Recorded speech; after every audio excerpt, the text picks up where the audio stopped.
Bueno, muy buenas tardes con todos. Hoy expondremos sobre el Código de Ética del Abogado. Empezaremos con el artículo 65 que nos habla de la publicidad del abogado. El abogado podrá anunciar sus servicios a través de cualquier medio de comunicación, actuando de manera responsable y en armonía como los principios de veracidad, autenticidad, lealtad y libertad.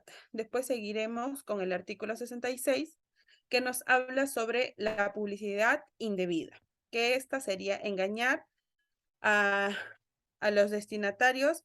También se le debe garantizar la convicción que no depende exclusivamente de su labor profesional. Debe también surgir que el abogado esté en posición fluida y también debe de resolver la información por el secretario profesional, también indicar al inicio de procesos manifestados. Seguiremos con el artículo 67, que nos habla sobre el ofrecimiento directo, que el abogado puede anunciar y ofrecer directamente sus servicios, siempre que lo realice y actúe con decoro.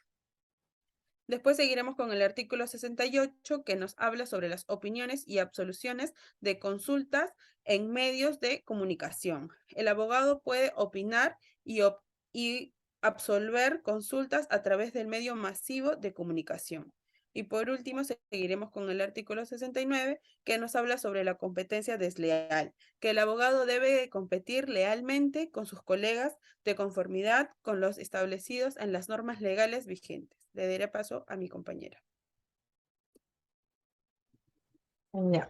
Ahora les hablaré del capítulo 2 sobre relaciones con los colegas, contraparte y tercero, que como el título nos menciona, contiene artículos sobre el compañerismo, que es un concepto que debería imperar en todos los ámbitos profesionales y la responsabilidad profesional.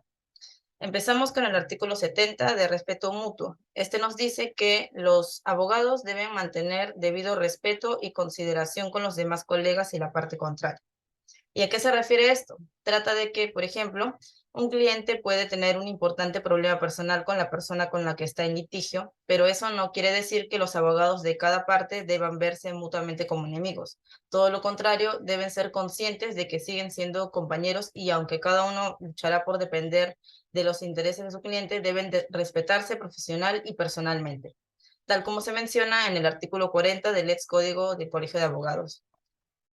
Eh, Además, el abogado debe ser correcto con sus colegas y facilitarles la solución de inconvenientes momentáneos cuando por causas que no les sean imputables, como ausencia, duelo, enfermedad o de fuerza mayor, estén imposibilitados para servir a su cliente.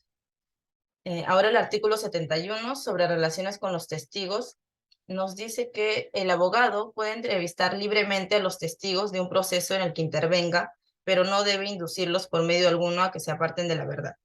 Esto significa que el abogado es libre de cuestionar a los testigos en procesos civiles y penales, siempre y cuando las preguntas no sean impertinentes o lesivas al honor y buena reputación, con la finalidad de obtener los medios probatorios necesarios. El siguiente es el artículo 72 sobre colaboración profesional, que nos dice que es derecho del cliente proponer en cualquier momento la intervención en el asunto de un abogado adicional. También lo es del abogado apartarse del asunto si discrepa de la propuesta del cliente. Aquí los códigos de ética explican mejor el artículo. El CBPA, en su artículo 89, nos dice que el abogado puede renunciar en caso de discrepancia de los intereses del cliente impida su participación. Asimismo, el ex código CAL nos dice que no debe interpretarse como falta de confianza del cliente que le proponga la intervención en el asunto que le ha confiado de otro abogado adicional. Ahora en el artículo 73 nos dice que el abogado que se entera por vía no comprendida en el secreto profesional de un hecho de soborno a una autoridad realizado por un colega está obligado a denunciarlo. Esto hace referencia a que el abogado que usa de manera directa o indirecta medios indebidos de contenido económico u otro tipo de beneficio de cualquier otra índole respecto de la autoridad falta gravemente a la responsabilidad profesional. El abogado que tenga convicción de un hecho de esta naturaleza realizado por un colega está obligado a ponerlo en conocimiento de los órganos de promoción y disciplina de este código. Además de que es deber del abogado denunciar a las personas que incurran en el ejercicio ilegal de la abogacía. Esto según la Ley Orgánica del Poder Judicial. En el artículo 74, sobre relaciones con la contraparte, nos menciona que el abogado, sin autorización expresa de su patrocinado, no puede negociar, transigir ni allanarse con la contraparte. Esto se refiere a que no puede ponerse en contacto, negociar ni transigir con la contraparte, sino en presencia de su cliente, salvo que cuente con autorización expresa de este, en cuyo caso habrá que mantenerlo informado. Y finalmente, en el artículo 75, el abogado debe velar porque su cliente guarde respeto a la contraparte, a sus abogados y a terceros que intervengan en el patrocinio. Y si el cliente incurre en actitudes reprobables, el abogado debe invocarle un cambio de actitud y de persistir puede renunciar al patrocinio. A continuación, mi compañero Raúl va a continuar con la exposición. Muchas gracias, compañera Miss Lady. A continuación, yo expondré lo que sería la sesión octava, lo que se le denomina la responsabilidad del abogado. La responsabilidad del abogado van a ser aquellos accionares que van a estructurar el hacer del abogado, tanto como para los practicantes como para las personas en general. El artículo 76, ejemplo profesional, el cual dice que el abogado debe esforzarse por ser un ejemplo de idoneidad ética para sus colegas, en especial para los futuros profesionales del derecho. Este artículo tiene como referencia, o por qué no decirlo, como precedente el artículo 99 del Código de las Buenas Prácticas del Abogado, o el CDPA, el cual es un poco más extenso y más explícito, en el que incorpora que también va a ser de responsabilidad y va a ser de figura tanto también para los practicantes. El artículo 77 dice el deber de reconocer el incumplimiento profesional. El abogado que en desempeño de su profesión incumpla alguna obligación de este código debe ponerlo en conocimiento del afectado inmediatamente de haber advertido. No es decoroso que pretenda exculparse de sus errores o omisiones, atribuyéndolos a otras personas. De nuevo, el código que sirve como referencia antecedente, el CDPA, que será el artículo 91, y también será el artículo 28 del ex código de CAL, en el que en el ex código de CAL dice de forma explícita que se tendrá que indemnizar por daños y perjuicios a los clientes, poniendo énfasis en lo que va a ser la reparación pecuniaria al afectado, en este caso el cliente.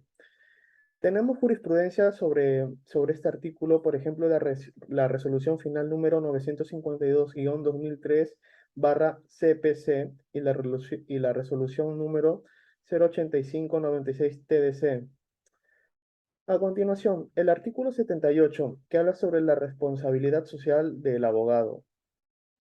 Con el objetivo de facilitar el acceso a la justicia y la representación legal efectiva, el abogado podrá prestar servicios gratuitos a personas de escasos recursos, ya sea de manera directa o a través de programas sociales. Tiene también como referencia los artículos 105 y 106 del Código del CBPA, en las que hablan de la responsabilidad social y el acceso a la justicia. Este artículo nos da un mensaje en que los abogados también tenemos un fin social, el de apoyar a las personas, a los menos desfavorecidos que por motivos de la vida, por motivos económicos, no alcanzan a tener una debida representación. Y esto va de acuerdo con el tubo de la Ley Orgánica del Poder Judicial. Por ejemplo, el artículo 288, en el numeral 12, habla que el abogado tiene que ejercer por lo menos una vez al año una representación gratuita. Y el 296 habla de que los magistrados podrán solicitar a los colegios de abogados respectivos esta representación gratuita.